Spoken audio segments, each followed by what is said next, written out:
The old psychiatric hospital loomed in the fog, swallowed by the thick night air. Its crumbling facade whispered tales of despair. Jennifer had always felt drawn to abandoned places, but tonight, as she stood at the entrance, dread twisted in her gut. The second she stepped inside, the air hit her, stale, damp, thick with mildew and something else, something old. Her flashlight cut through the darkness, making the shadows twitch. Every step on the rotting floorboards sent a groan echoing through the halls. As she moved deeper, strange markings on the walls caught her eye. Numbers, scratched in jagged lines, like someone had clawed them in. A shiver ran down her spine as she traced them with her fingertips. Then, out of nowhere, a laugh echoed through the empty corridors, software distant, cold enough to freeze the breath in her lungs. She stopped, listening. Was it her imagination? Or was something in here with her?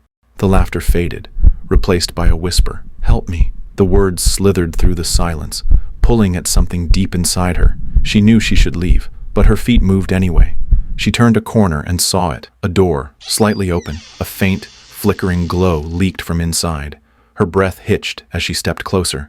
Inside, the room was a graveyard of forgotten lives, rusted medical tools, faded photos scattered on the dusty floor. And then she saw it. A figure, pale, translucent, standing by the window, her entire body locked up. She blinked, and in that instant, the figure turned. Hollow eyes stared right into hers, empty yet pleading. "Help me."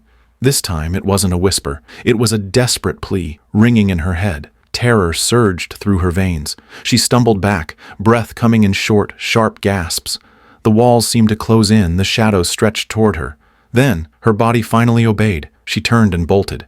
Bursting through the door into the cold night, she gasped for air. But before she could process that she'd made it out, she felt it. A touch, cold fingers trailing down her spine. The hospital stood behind her, silent and lifeless. But the laughter remained. Because some stories, they never really end.